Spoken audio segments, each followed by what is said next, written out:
Well, I was going to say, a lot of people refer to Klipsun as the first growth of Washington. Now that you've made a few vintages yourself, would you agree?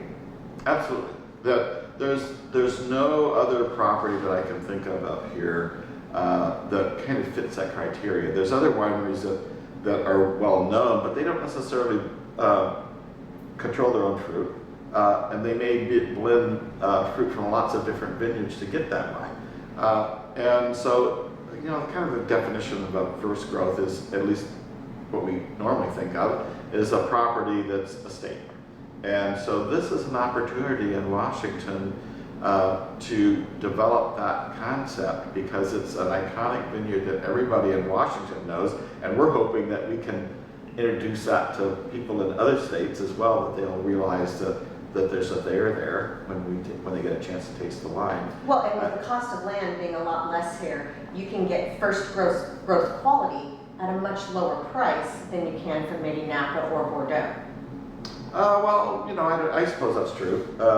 The property up here is not as well known as, say, Napa, and so that's an opportunity to grow the brand and make a better investment of it. So I think that is true, and the quality of the fruit in Red Mountain is such that it's not the same as Napa, or it's not the same as Bordeaux, or anything in Italy for that matter, but it has the same quality level. So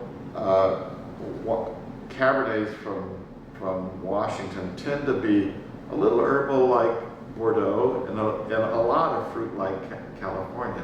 So neither one of those areas have this same kind of terroir or unique flavor. And I think being a kind of intersection between those two regions in terms of wine quality is unique. And it's a wine that's complex, it's got lots of richness to it, and it has some of the best qualities of both of those other regions. So it's an exciting area. And because of the low rainfall and the moderate climate here, we can control those quality aspects in the vineyard. And so it's a unique, you know, in Bordeaux, there's great vintages and not so great vintages, and in California we want to say there's great vintages every year, but I don't think that's true either. But in Washington there might be that potential, as long as you have the water to irrigate with, and there's no hailstorms or anything like that. You could make a really good, great quality wine every year. At least that's the hope.